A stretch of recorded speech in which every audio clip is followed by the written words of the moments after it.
Bismillahirrahmanirrahim. Dear students, our today's topic is AIDS.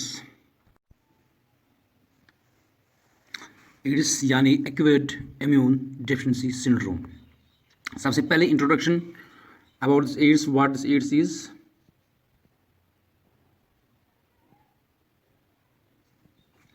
जैसे मैंने कहा, it is acquired immune deficiency syndrome. तो ये एड्स जो है, it is an acquired adaptive immunity disorder involving cell mediated immune system of the body. अब ये मैं रिपीट यहाँ कर रहा हूँ कि जो एड्स है, it is an acquired adaptive immunity disorder. जैसे मैंने कहा पहले लेक्चर में आपको कि जो इम्यूनिटी हमारी है ये दो तरह की होती है. एक तो इनेट इम्यूनिटी होती है जो पैदा होते ही हमारे साथ होती है. जब हम पैदा होते हैं हमें वो इम्यूनिटी फ्रॉम बर्थ होती है, दैट इज इनेट इम्यूनिटी. दूसरी इम्यूनिटी वो immunity that is known as adaptive immunity और एक्वायर्ड इम्यूनिटी, जो with time, with infections, with exposure to antigens और माइक्रोब्स, हमें ये आहिस्ता आहिस्ता ये इम्यूनिटी डेवलप हो जाती है. इस इम्यूनिटी को हम कहते हैं सेल मीडिएटेड इम्यून सिस्टम, जिसमें जो सेल मीडिएटेड इम्यून सिस्टम है जिसमें टी लिम्फोसाइट्स काम करते हैं. और हम देखते हैं जो HIV पेशेंट है, जो HIV का अब पेशेंट है जिसको इन्फेक्ट हो गया है HIV वायरस का, तो उसमें क्या होता है, हम अक्सर बेशतर सुनते हैं कि उसका इम्यून सिस्टम जो है वो वीक हो जाता है. अब वो कैसे वीक हो जाता है, थोड़ा जानने की कोशिश करेंगे कि इस पेशेंट में जो इम्यून सिस्टम है वो कैसे वीक हो जाता है. जैसे मैंने आपको कहा कि यहाँ पर जो इम्यून सिस्टम है जो इन्वॉल्व होता है, that is cell mediated immune system involve होता है. Cell mediated immune system involve होता है. और ये सेल मीडिएटेड इम्यून सिस्टम जो है that is because of T lymphocytes और टी सेल्स भी इनको बोलते हैं. और टी सेल्स की हमें ऑलरेडी टॉपिक डिस्कस किया हुआ है आपके साथ कि जो टी सेल्स हैं इनके सब टाइप्स कौन कौन से हैं. जैसे हेल्पर टी सेल और मेमोरी टी सेल्स होती हैं, साइटोटॉक्सिक टी सेल्स होती है जिनको कहते हैं टी सेल साइटोटॉक्सिक, और memory T sales, memory T sales जो पहले इन्फेक्शन होता है, दूसरी बार उस इन्फेक्शन जब एंटीबॉडीज बनती हैं तो कुछ सेल्स रहते हैं जो मेमोरी रखते हैं इस एंटीजन के बारे में, उनको हम कहते हैं मेमोरी टी सेल्स. और सप्रेसर टी सेल्स होती हैं जिनको, या रेगुलेटरी टी सेल्स भी उनको कहते हैं, जैसे टी सेल्स रेगुलेटरी जो रेगुलेट करते हैं प्रोडक्शन ऑफ हेल्पर सेल्स को, production of cytotoxic T cells की. तो हम देखते हैं कि ये टी सेल्स जो सेल मीडिएटेड इम्यून सिस्टम हमारा वीक होता है, होता क्या है, इसमें जो टी लिम्फोसाइट्स हैं या टी सेल्स हैं उनकी जो टाइप्स हैं टी लिम्फोसाइट्स की, that is T helper cell है, टी साइटोटॉक्सिक सेल है, मेमोरी टी सेल्स हैं और रेगुलेटरी टी सेल्स होते हैं. तो इसमें हेल्पर टी सेल्स जो होती हैं इनकी तादाद कम होती है. इस डिजीज़ में, एड्स में, हेल्पर टी सेल्स जो होती हैं तो इनकी तादाद कम हो जाती है. टी हेल्पर सेल्स इनका नंबर कम हो जाता है. और टी हेल्पर सेल्स का क्या रोल होता है, टी हेल्पर सेल्स का रोल होता है जो हमारे पास बी लिम्फोसाइट्स हैं जो एंटीबॉडीज बनाती हैं. ये टी हेल्पर सेल्स ये बी लिम्फोसाइट्स को स्टिमुलेट करते हैं एंटीबॉडीज बनाने के लिए. जब टी सेल्स का तादाद कम हो जाता है तो ये बी लिम्फोसाइट्स जो हैं इनको स्टिमुलेट नहीं करती, तो जाहिर बात है कि एंटीबॉडी प्रोडक्शन जो है ये भी कम हो जाएगी या ना के बराबर हो जाएगी. इससे क्या होता है, एंटीबॉडीज का काम होना ही वीक इम्यून सिस्टम होता है, वीकर इम्यून सिस्टम को वीक करता है. जो इन्फेक्शंस होते हैं, पैथोजेन्स, माइक्रोब्स, वायरस और बैक्टीरिया होता है, उनको ये डिस्ट्रॉय करने में नाकाम रहता है या कमज़ोर रहता है. ये हो गया इंट्रोडक्शन अबाउट दिस एड्स की. एड्स क्या है, एड्स की फुल फॉर्म जो है that is acquired immune deficiency syndrome. और ये किससे होता है, ये HIV से होता है जिसकी फुल फॉर्म है एक्वायर्ड इम्यूनो डेफिशिएंसी वायरस. तो HIV यानी कि ह्यूमन इम्यूनोडेफिशिएंसी वायरस जो एड्स को काज करता है। अब देखेंगे अबाउट डिस्कवरी कि ये HIV जो है ये कैसे डिस्कवर हो गया, कहाँ डिस्कवर हो गया और किसने सबसे पहले देखा है। तो एड्स की डिस्कवरी,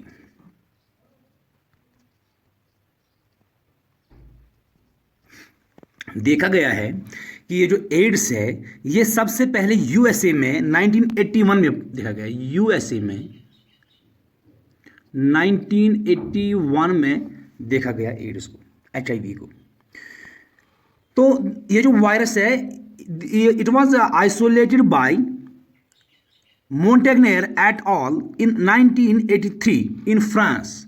तो 81 में इसको डिस्कवर किया गया और 1983 में इस वायरस को सेपरेट किया गया फ्रॉम इन्फेक्टेड सेल। कहाँ से? फ्रांस से। किसने किया? मोंटेग्नेर एट ऑल। तो यहाँ पर हम देखते हैं इंडिया में जो फर्स्ट रिपोर्ट हुआ है ये एड्स का।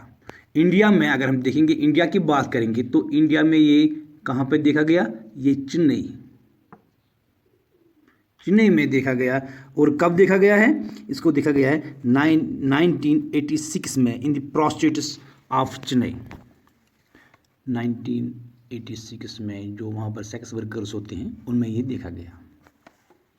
तो आगे, it is believed that the virus originates in monkey and chimpanzees of Africa and passed to humans in 1960। तो सबसे पहले ये कहाँ देखा गया है? ये माना जाता है कि ये जो HIV का वायरस है ये पहले मंकी और चिंपैंजी में था और फिर ये ट्रांसफ़र हो गया ह्यूमन्स में इन 1960। तो because of this the South Africa is known as world AIDS capital. Because of this South Africa जो है इसको कहा जाता है वर्ल्ड्स एड्स कैपिटल। अब आते हैं हम पैथोजन पे कि ये जो एड्स है ये किस पैथोजन से होता है। तो पैथोजन में हम देखेंगे एड्स जो है it is caused by HIV। जो एड्स है जैसे मैंने पहले ही कहा it is caused by HIV जो आपकी स्क्रीन पे डिस्प्ले हुआ है, human immunodeficiency virus. It was earlier known as, इसके पहले वाले जो नाम थे दैट वाज HCLV3 यानी कि ह्यूमन सेल ल्यूकेमिया वायरस 3 और HTLV3 और HTLV3 जिसकी फुल फॉर्म है human T lymphotropic virus 3, human T lymphotropic virus 3। It was named officially as HIV। अब इसको HIV कब नाम दिया गया और किसने नाम दिया? It was named as HIV in 1986। 1986 में इस HCLV3 या HTLV3 को ऑफिशियली HIV नाम दिया गया। और ये कौन सी ऑर्गेनाइजेशन थी? International committee on viral nomenclature. इन्होंने इसका नाम HIV रखा, ह्यूमन इम्यूनोडेफिशिएंसी वायरस। अब आपकी स्क्रीन पे है HIV वायरस का स्ट्रक्चर। जो HIV है अगर हम देखेंगे ये जो वायरस है ये रेट्रो वायरस RNA वायरस है। क्यों? क्योंकि इसका जो जेनेटिक मटेरियल है that is RNA। That means HIV virus जो है ये रेट्रो वायरस है। रेट्रो वायरस, इसका जो जेनेटिक मटेरियल है that is mRNA। It is retro virus RNA virus, RNA virus, sorry यहाँ पर आप ये RNA लिखिए, रेट्रो वायरस और RNA वायरस भी इसको कहते हैं। It is spherical virus. अगर हम देखेंगे जैसे हमारी स्क्रीन पे क्लियरली विजिबल है, इट इज़ स्फेरिकल वायरस। ये जो वायरस है ये स्फेरिकल है। तो हम देखते हैं इस वायरस का स्ट्रक्चर जो है ये स्फेरिकल है और इसका जो डायमीटर है that is near about 90 to 120 nm। जो इसका डायमीटर है from this point to this point, जो इसका डायमीटर है from this point to this point that is 90 to 120 nano meters, diameter यहाँ से यहाँ तक का 90 to 120 नैनोमीटर का है। आप देखते हैं इसके बाद हम देखते हैं it is enveloped by lipid bilayer, जो इसकी बाहर वाली कवरिंग है that is a lipid membrane, lipid bilayer derived from the host cell membrane. तो लिपिड मेम्ब्रेन है, इसकी जो कवरिंग है दैट इज लिपिड मेम्ब्रेन। ये जो ये वाला पोर्शन है यहाँ से it is a lipid membrane derived from the host cell membrane.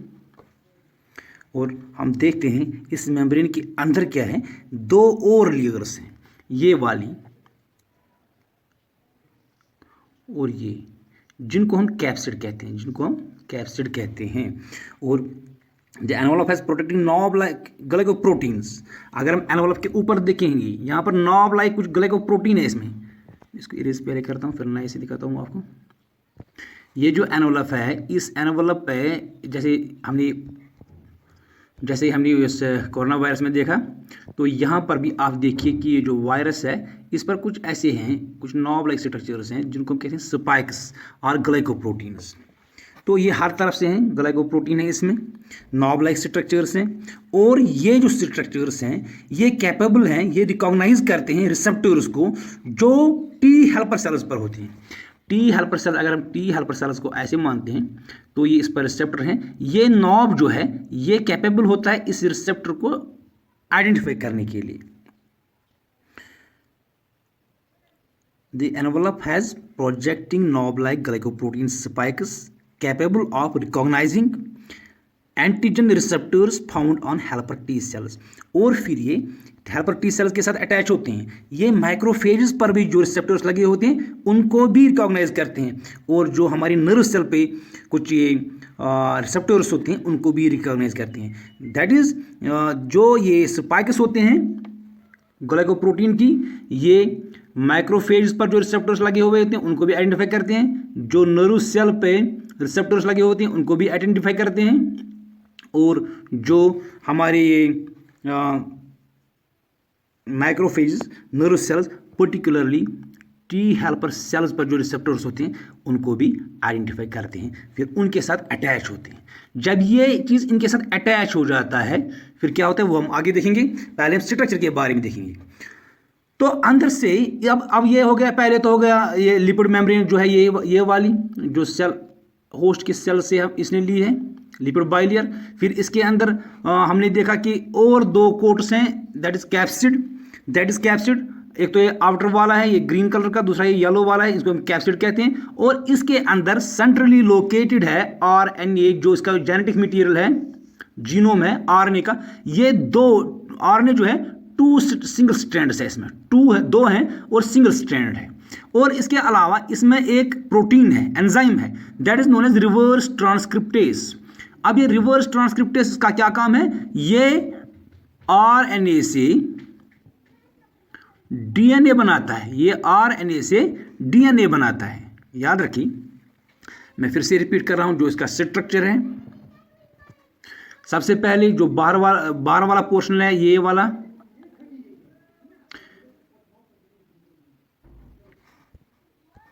ये वाला पोर्शन जो मैं दिखा रहा हूं आपको अभी, तो ये वाला पोर्शन जो है ये ग्लाइकोप्रोटीन लिपिड बाइलेयर है। ये होस्ट सेल से लिया है इसने। तो इसके बाद मैंने कहा कुछ इस पर स्पाइक्स जैसे होते हैं, ये स्पाइक्स इनको हम कहते हैं, ये ग्लाइकोप्रोटीन के बने हुए होते हैं। और इन्हीं स्पाइक्स पे कुछ ऐसी चीज़ें होती हैं जो रिसेप्टर्स को आइडेंटिफाई करते हैं, जो रिसेप्टर्स मैक्रोफेज पर, नर्व सेल्स पर और टी हेल्पर सेल्स पर लगे हुए होते हैं। तो नर्व सेल्स, माइक्रोफेज और टी हेल्पर सेल्स पर जो रिसेप्टर्स लगे हैं ये स्पाइक उनको आइडेंटिफाई करता है और उन्हीं रिसेप्टर्स के साथ फिर अटैच हो जाता है। इसके अंदर अगर हम देखने की कोशिश करेंगे तो हम देखते हैं कि इसके अंदर दो और कवरिंग है, एक तो ये वाली कवरिंग है, दूसरी ये वाली कवरिंग है। तो इनको हम कहते हैं कैप्सिड्स, जिसके अंदर सेंट्रली लोकेट होता है to single strand RNA strands, ये आरएनए है और ये आरएनए।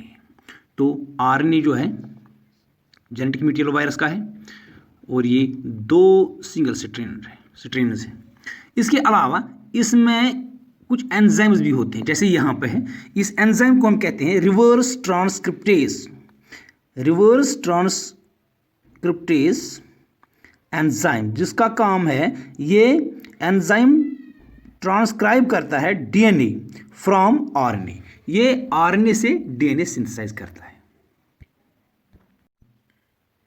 यहाँ पर हम देखते हैं कि जो एचआईवी का ये जो एचआईवी वायरस है, इसमें 2 स्ट्रेन्स को डिस्कवर किया गया है। एक तो है एचआईवी फर्स्ट, एक तो है एचआईवी फर्स्ट, दूसरी है एचआईवी सेकंड।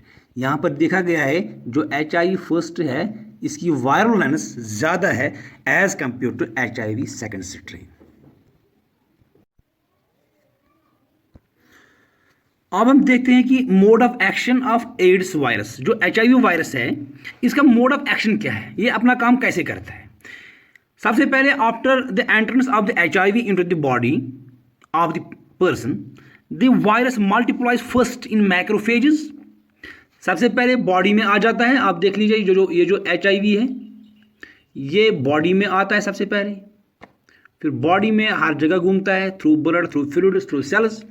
फिर बॉडी में सबसे पहले माइक्रोफेजेस में चला जाता है। माइक्रोफेजेस में आने के बाद, माइक्रोफेज की मशीनरी को इस्तेमाल करने के बाद अपना नंबर जो है ये इंक्रीज हो जाता है, इनका नंबर इंक्रीज हो जाता है। फिर यहाँ से ये एचआईवी के वायरस टी हेल्पर सेल्स, जो हेल्पर टी सेल्स के नाम से हम जानते हैं, जो टी लिम्फोसाइट्स के सब टाइप्स हैं, तो इनमें आ जाते हैं। इनमें आके फिर से जैसे माइक्रोफेज में करते हैं वैसे इसमें, लेकिन यहाँ आप याद रखिए कि माइक्रोफेज में आने के बाद ये अपना नंबर इंक्रीज तो करते हैं, इसकी मशीनरी भी इस्तेमाल करते हैं, लेकिन निकलते वक्त माइक्रोफेज को ये डैमेज नहीं करते हैं।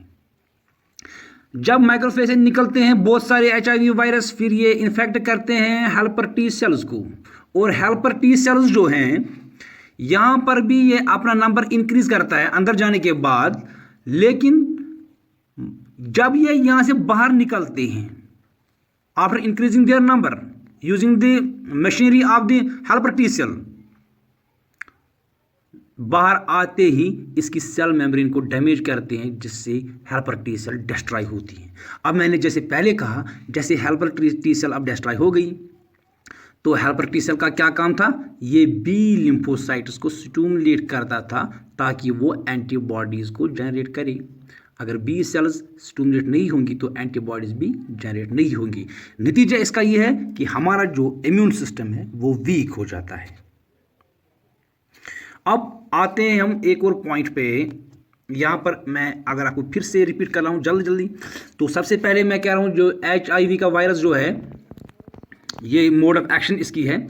जो एचआईवी वायरस है, तो यहाँ पर एचआईवी का वायरस जो है, एचआईवी आ जाता है हमारी बॉडी में।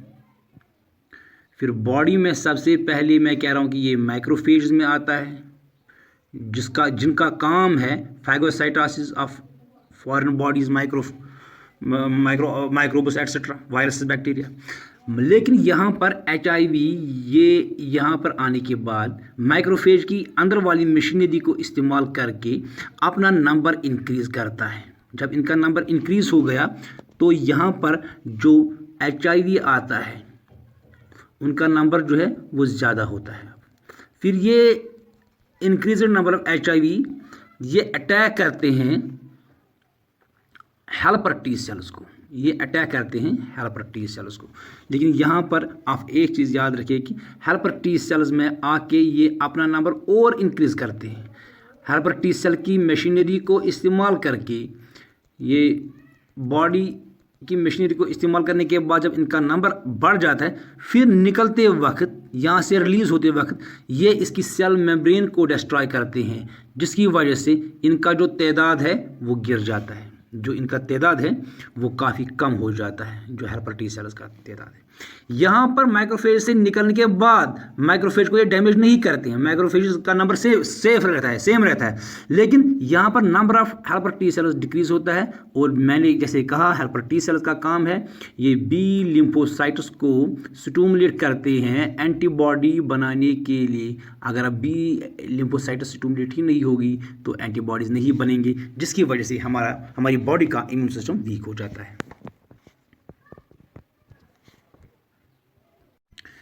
अब आते हैं हम ट्रांसमिशन पे। तो HIV कैसे ट्रांसमिट होता है? From an infected person to a healthy person और नॉर्मल पर्सन। यहाँ पे आप देख लीजिए जो आपकी स्क्रीन पे डिस्प्ले हो रहा है कि HIV AIDS virus can spread through blood contact, semen and vaginal secretions and placenta as follows. तो कैसे होता है? या तो ये ब्लड से, एक इन्फेक्टेड आदमी का ब्लड अगर दूसरे ट्रांसफ़र करते हैं कुछ किसी नॉर्मल इंसान में, तो उसमें ये हो सकता है। या इन्फेक्टेड जो HIV वाला मैन है, अगर उसका सेमेन किसी और इंसान में जाता है तो उस ऐसे होता है। या वैजिनल सिक्रीशन से, अगर वोमेन ये HIV पॉजिटिव है तो उससे मैन में ये ट्रांसफ़र हो सकता है। एंड फ्रॉम प्लेसेंटा, और प्लेसेंटा क्या होता है? ये एक दीवार समझो कि एक मेम्ब्रेन होती है between mother and the foetus. तो जो फीटस तक फूड पहुंचता है वो इसी थ्रू दिस प्लेसेंटा ही पहुंचता है। तो अगर मदर में ये HIV होता है तो थ्रू प्लेसेंटा ये उसके बच्चे तक भी आ सकता है। नंबर 1 अगर हम देखेंगे इसमें transfusion of infected blood and blood products. अगर किसी इंसान में, सबसे पहले ब्लड का देखेंगे, तो अगर किसी इंसान में ब्लड इन्फेक्टेड है, HIV पॉजिटिव है, वो HIV पॉजिटिव है, तो अगर उसका ये इन्फेक्टेड ब्लड हम किसी और को, या ब्लड की कभी हम ब्लड देते हैं या कभी हम ब्लड के कंपाउंड जैसे कभी प्लेटलेट्स भी, कभी प्लाज्मा भी, तो ब्लड का कोई पार्ट भी हम डोनेट कर सकते हैं या ब्लड भी डोनेट कर सकते हैं। अगर ये पूरा का पूरा ब्लड ये HIV पॉजिटिव का होगा, या प्लाज्मा या प्लेटलेट जो हम किसी नॉर्मल इंसान में ट्रांसफ्यूजन करते हैं, तो वो नॉर्मल इंसान फिर इन्फेक्ट हो सकता है with this HIV। Number two आप देखिए यूज ऑफ कंटेमिनेटेड सिरिंजेस और नीडल्स। अगर किसी पहले जो कर रहे थे, अब तो हम हर जगह करते हैं डिस्पोजेबल सिरिंज का इस्तेमाल, या कभी ऐसा जो ड्रग एडिक्ट्स होते हैं वो ये ज़्यादा नहीं सोचते हैं कि अगर किसी को HIV होगा वो वही सिरिंज इस्तेमाल करते हैं अपने आप में ड्रग्स को इंजेक्ट करने के लिए, तो उससे चांसेस होते हैं। या कभी कभी हम देखते हैं कि ये जो सिरिंज होते हैं ये कहीं इस्तेमाल होते हैं किसी इन्फेक्टेड HIV इन्फेक्टेड पर्सन से में इस्तेमाल होते हैं, फिर कोई नॉर्मल इंसान भी इनको इस्तेमाल करता है, तो उनसे भी चांसेस हैं कि ये फैल सकता है। Use of contaminated needles and syringes to inject drugs and और वैक्सीन। थर्ड पॉइंट जो है यूज़ ऑफ कंटेमिनेटेड रेजर्स और नीडल्स फॉर बोरिंग पिना। अगर आप देखोगे जो नीडल्स होती हैं, कभी हम इन नीडल्स का इस्तेमाल करते हैं अपने ईयर्स को ईयरिंग पहनने के लिए हम करते हैं, इसमें ये थोड़ा छोटा सा ये बोर करते हैं, तो अगर वो इन्फेक्टेड होगा वो सामान जिसे चाहे नीडल हो कुछ और हो, तो उससे भी चांसेस रहते हैं कि ये ऐसे हो सकता है। तो कंटेमिनेटेड रेजर जो हम देखते हैं कि बार्बर शॉप्स पे वो एक किसी की दाढ़ी बनाते हैं, तो फिर वही रेज़र दूसरे इंसान के लिए भी इस्तेमाल करते हैं। अगर वो रेज़र पहले कंटेमिनेट हो गया, उस पर किसी इन्फेक्टेड पर्सन का ब्लड लग गया और फिर दूसरे इंसान को उसी रेज़र से कुछ इंजरीज आ गई, जख्म आ गया, तो चांसेस होते हैं कि ये HIV ट्रांसफर होगा from an infected to a normal. तीसरा जो है सबसे बड़ी वजह है that is sexual intercourse with infected partner without using appropriate tools, that is sexual intercourse से भी ये फैल जाता है। चौथा जो है इन्फेक्टेड मदर टू चाइल्ड। अगर मदर इन्फेक्टेड होगी तो उसमें जो चाइल्ड है the child can get this HIV through placenta, जैसे मैंने आपको अभी बताया। Number fourth is it can get transfer through artificial insemination और ऑर्गन ट्रांसप्लांट। अगर किसी इन्फेक्टेड पर्सन का ऑर्गन हम दूसरे पर्सन में ट्रांसप्लांट करेंगे, चांसेस हैं कि उसको भी HIV हो सकता है। अब देखते हैं, ये तो हो गया चांसेस ऑफ ट्रांसफ़र। तो आपको मैं 1 मिनट में रिपीट कर रहा हूँ ये यहाँ पे कि ये जो है यहाँ पर सबसे पहले अगर हम ब्लड करेंगे, ब्लड को हम ट्रांसफ़र करेंगे, इन्फेक्टेड ब्लड या पार्ट ऑफ ब्लड, तो ये ऐसे हो सकता है। दूसरा अगर हम इन्फेक्टेड सिरिंज नीडल्स या कुछ इंस्ट्रूमेंट्स का इस्तेमाल करेंगे। तीसरा from infected mother to baby transplant अगर हम ऑर्गन करेंगे, या ये सेक्सुअल पार्टनर जो होता है, अगर हम विदाउट प्रिकॉशंस उससे भी ट्रांसफ़र होने के चांसेस हैं या होता है। अब ये किन चीज़ों से ट्रांसफ़र नहीं होता है, अब ये किन चीज़ों से ट्रांसफ़र नहीं होता है।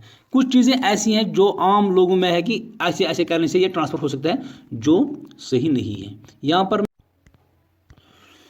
यहाँ पर आप देख लीजिए वेज HIV नॉन ट्रांसमिटेड, किन चीज़ों से HIV ट्रांसमिट नहीं होता है। सबसे पहले जो है मॉस्किटो बाइट से, अगर मॉस्किटो बाइट करेगा एक इन्फेक्टेड पर्सन को, फिर नॉर्मल पर्सन को बाइट करेगा, तो क्यों नहीं ट्रांसफ़र होगा HIV। इसका रीज़न है कि जो मॉस्किटो है ये उसका नॉर्मल होस्ट नहीं है, तो HIV इसमें ज़िंदा नहीं रह सकता है। ये नंबर 1 हो गया। नंबर 2 शेयरिंग डिशेस, अगर हम खाना एक साथ खाएंगे, बर्तन शेयर करेंगे, तो इससे भी ये ट्रांसफ़र नहीं होता है। नंबर 3 सलेवा जो है, इससे भी नहीं ट्रांसफ़र होता है। सलेवा हाथ में लग गया, उससे नहीं होता है। तो टीयर्स से, टीयर्स अगर इन्फेक्टेड पर्सन के कोई पहुंचेगा तो उससे भी ट्रांसफ़र नहीं होगा। स्वेट इन्फेक्टेड पर्सन का, उससे हैंडशेकिंग से नहीं होता है, या टचिंग से भी नहीं होता है, या शेयरिंग टॉयलेट, इससे भी ये इन्फेक्शन नहीं होता है। इवन क्लोज्ड माउथ किसिंग से भी ये इन्फेक्शन ट्रांसफ़र नहीं होता है, या हगिंग से, कि अगर हम इन्फेक्टेड पर्सन से हग करेंगे तो ये ट्रांसफ़र नहीं होगा। These are some that misconceptions in the common masses that it may get spread by mosquito bite और this sharing things, but it is not the fact. तो आगे चलते हुए अब जो इंक्यूबेशन पीरियड की बात करेंगे, तो इंक्यूबेशन पीरियड इसमें बहुत ज़्यादा है, 2 to 3 years up to 10 years। That means 2-3 साल इसको पता ही नहीं चलता है कि मुझे एड्स है। ज़्यादा से ज़्यादा 10 साल तक भी इसको ये सिम्टम्स नहीं आते हैं। This is incubation period, from the period from getting infected up to the appearance of symptoms, this incubation period. तो डायग्नोसिस की बात करेंगे, तो डायग्नोज कैसे कर सकते हैं हम कि इस पेशेंट में ये चीज़ है। तो डायग्नोसिस के लिए कुछ टेस्ट्स कर रहे हैं हम, जिससे हमें ये पता चलता है कि ये पेशेंट ये पर्सन इन्फेक्ट हुआ है कि नहीं। तो सबसे पहले इनिशियल 2 to 6 weeks और window periods when infection cannot be detected.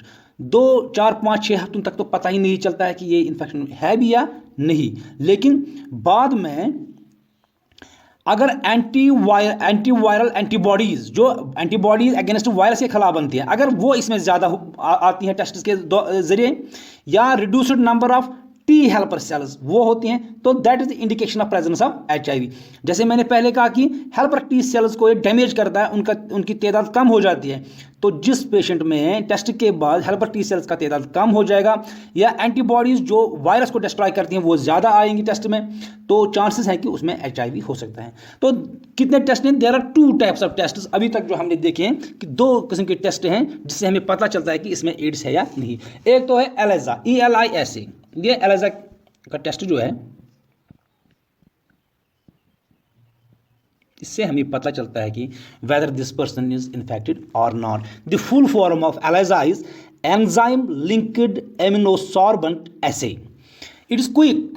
ये इसमें जो रिजल्ट आता है वो विदिन 2 to 3 hours रिजल्ट हमें आता है कि ये दिखाता है कि इस इंसान में HIV है या नहीं। दूसरा जो मेथड ये टेस्ट है that is western blotting technique. Western blotting technique जो है, इससे भी हमें पता चल सकता है। It is confirmatory test use to find antiviral antibodies. इससे हमें कन्फर्म होता है कि जो एंटीबॉडीज़ बनी हैं, एंटीबॉडीज़ अगेंस्ट वायरस, उनको कहते हैं एंटीवायरल एंटीबॉडीज़। अगर इनकी तादाद इसमें ज़्यादा आती है, हम कहते हैं वेस्टर्न ब्लॉटिंग टेक्निक इसी को, कि इसमें चांसेस हैं कि इस पर्सन में HIV हो सकता है। तो 2 टेस्ट हैं जिसे हम डायग्नोज कर सकते हैं। सबसे पहले तो 2, 4, 6 हफ्तों में हमें पता भी नहीं चलता है, फिर बाद में अगर हम एलिसा टेस्ट करेंगे विदिन 2 to 3 hours हमें पता चल सकता है कि इसमें HIV है या नहीं, या वेस्टर्न ब्लॉटिंग टेक्निक से भी हमें ये इसका अंदाज़ा लगा सकते हैं। तो अब आगे चलते हुए हम सिम्टम्स पे आते हैं। सिम्टम्स के बारे में बात करें तो सिम्टम्स में आप देख लीजिए यहाँ पे कि सिम्टम्स जो AIDS passes through 4 stage. AIDS जो है इसमें 4 स्टेज होती हैं और हर एक स्टेज में अलग अलग सिम्टम्स होती हैं। जैसे पहली स्टेज है एक्यूट HIV इन्फेक्शन। जो पहली स्टेज है that is acute HIV infection. इसमें क्या होता है, इसमें सिम्टम्स क्या होते हैं? After few weeks of infection some people show initial symptoms of sore throat, headache, skin rashes, low grade fever, lymph adenopathy etcetera. पहले पहले कुछ हफ्तों के बाद जब ये होता है तो इसमें यही सिम्टम्स ज़्यादा आते हैं। एक तो है sore throat, headache, skin rash, low grade fever, lymph adenopathy. इसका मीनिंग है लिम्फ एडनोपैथी का जो लिम्फ नोड्स हैं वो स्वेल होते हैं इनमें। तो दूसरी स्टेज जो है that is known as asymptomatic stage of AIDS. Asymptomatic, इसके एसिम्प्टोमेटिक का मतलब ये इसमें सिम्टम्स होते ही नहीं है या बहुत कम होते हैं। इसमें हमें नज़र भी नहीं आता कि क्या है, लेकिन परसिस्टेंट लिम्फ एडिमा इसमें हो सकता है। तो नेक्स्ट जो है that is AIDS related complex, ARC, AIDS related complex, ARC। तो ये ARC की फुल फॉर्म जो है एड्स रिलेटेड कॉम्प्लेक्स। इस स्टेज में क्या हो जाता है, इम्यूनोडेफिशिएंसी एपियर्स। इसमें हमें पता चल जाता है कि इसमें टी हेल्पर सेल्स जो हैं वो उनकी तादाद कम हो गई है, एंटीबॉडीज़ इसमें नहीं है, या एंटीबॉडीज़ एंटीवायरल एंटीबॉडीज़ की तादाद ज़्यादा बढ़ गई है। तो इम्यूनोडेफिशिएंसी इसमें क्लियर है, फैटिग है, नाइट स्वेट्स इसमें होते हैं, तो नाइट्स में भी इसको स्वेटिंग होती है, फीवर, लिम्फ एडनोपैथी, ये continue enlarged spleen, repeated prolonged diarrhoea, there is more than 10% loss of body weight. और जो इसमें है तो 10% बॉडी का वेट जो है वो कम हो जाता है। इसीलिए इस डिजीज़ का दूसरा नाम जो है दैट इज़ स्लिम डिजीज़, क्योंकि ये एड्स पेशेंट जो हैं ये बहुत ही कमज़ोर होते हैं, स्लिम डिजीज़। या इसका एक और नाम भी है दैट इज़ वेस्टिंग सिंड्रोम, जिसका वेस्ट है वो कम हो जाता है, वेस्टिंग सिंड्रोम भी इसको कहते हैं। तो या हम कहेंगे फिर से एड्स रिलेटेड कॉम्प्लेक्स जो हैं इसमें इम्यूनोडेफिशिएंसी क्लियर है, फैटिग है, नाइट स्वेटिंग है, फीवर है, लिम्फ एडनोपैथी है, एनलार्ज्ड स्प्लीन है, रिपीटेड प्रोलॉन्ग्ड डायरिया ऑकर्स। तो कभी कभी इनमें इतना कमज़ोरी आती है, इतनी कमज़ोरी आती है, इम्यून सिस्टम इतना वीक होता है कि डायरिया इनमें कंट्रोल नहीं होता है और डेथ ड्यू टू डायरिया होती है। छोटी बीमारी लग जाती है और वो क्योर नहीं होती है, क्योंकि इम्यून सिस्टम इतना वीक होता है कि वो फाइट ही नहीं करता है और डेथ हो जाती है। There is more than 10% loss of body weight, जैसे मैंने कहा, इसीलिए इसको कहते हैं स्लिम डिजीज़ भी। और लास्ट स्टेज जो है that is full blown AIDS, PLHA। Last यहाँ पे जो फोर्थ स्टेज है that is known as full blown ads.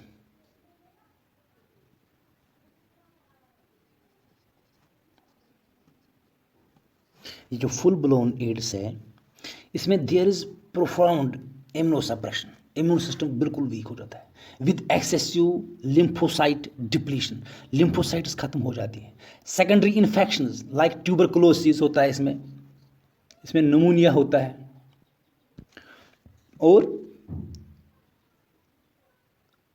Virus में infect central nervous system and cause AIDS dementia complex. Central nervous system में आता है, ब्रेन आता है और स्पाइनल कॉर्ड आता है। ये ब्रेन को भी इफेक्ट करता है, स्पाइनल कॉर्ड को भी इफेक्ट करता है। आप सोच लीजिए कि ये लास्ट स्टेज है जब ब्रेन भी इसमें ये इन्वॉल्व होता है, स्पाइनल कॉर्ड भी, तो हमारे सब बॉडी के सब ऑर्गन्स, सब फंक्शंस ये ख़त्म हो जाते हैं। और untimely death of the patient occurs due to uncontrolled and untreatable infection. तो हल्का सा भी इन्फेक्शन हो जाएगा फिर ये कंट्रोल ही नहीं होगा, क्योंकि इम्यून सिस्टम इसका डेड हुआ होता है, ब्रेन काम नहीं करता है, स्पाइनल कॉर्ड काम नहीं करता है, that will result in the untimely death of the patient. तो यहाँ पर अगर हम ट्रीटमेंट की बात करेंगे अब, तो ट्रीटमेंट इसमें तो कोई आज तक ना तो कोई क्योर है, ना इसमें कुछ वैक्सीन है, ना कोई पर्टिकुलर कोई ड्रग है, but ART, anti retroviral treatment, सिर्फ ART जो है एंटी रेट्रोवायरल ट्रीटमेंट किया जाता है इन पेशेंट्स में। Although there is no cure, लेकिन थोड़ी सी उम्मीद दे देता है कि ART का क्या काम है, helps in prolonged life of ads patient. जो एड्स का पेशेंट है उसमें लाइफ जो है वो बढ़ जाती है। फिर the treatment includes a protease inhibitor, reverse transcriptase inhibitor. जैसे मैंने कहा कि इसमें एक एंजाइम होता है that is known as reverse transcriptase, जो RNA से DNA बनाता है। तो यहाँ पर ये ड्रग जो है ये रिवर्स ट्रांसक्रिप्टेस की जो फंक्शन है उसको ही ये रोकता है, तो वो DNA फिर नहीं बना पाता है। तो इससे क्या होता है कि थोड़ी इनमें जो लाइफ है वो लंबी रहती है। तो एक और है दैट इज़ इंटरल्यूकिन और chicoric acid from green coffee beans prevents multiplication of HIV in human body. तो ये एक लेटेस्ट डिस्कवरी है जो 1998 में रॉबिन्सन ने देखी है कि जो साइकोरिक एसिड है ये ग्रीन कॉफ़ी से निकलती है और इसका काम है कि ये HIV जो वायरस हैं इनकी मल्टीप्लिकेशन को रोकता है। तो लास्टली अगर हम देखेंगे कि प्रिवेंट कैसे कर सकते हैं हम HIV को, तो प्रिवेंशन में हम देखते हैं कि सिंपली हम मासेस को अवेयर करेंगे about the spread of this disease, causes of this disease, and how this disease is transmitted from an infected person to non-infected. HIV tests should be carried out before blood donors. तो blood donation से पहले हमें blood donor का HIV test करना होगा, या जो organ donor होता है उसका भी HIV टेस्ट करना, या प्रेग्नेंट जो वुमेन है उनमें भी ये HIV टेस्ट किया जाता है। एक और चीज़ है जो disposable syringes and needles should be used. तो हमें यूज्ड सिरिंज को इस्तेमाल नहीं करना है, डिस्पोजेबल सिरिंज का इस्तेमाल करना है। Single partner and safer sex with condoms, use of disposable blades and razors, and avoid multiple use of blade at barber shops. These are some preventive measures by which we can prevent the spread of this disease. With this we will end this today's topic, that is HIV.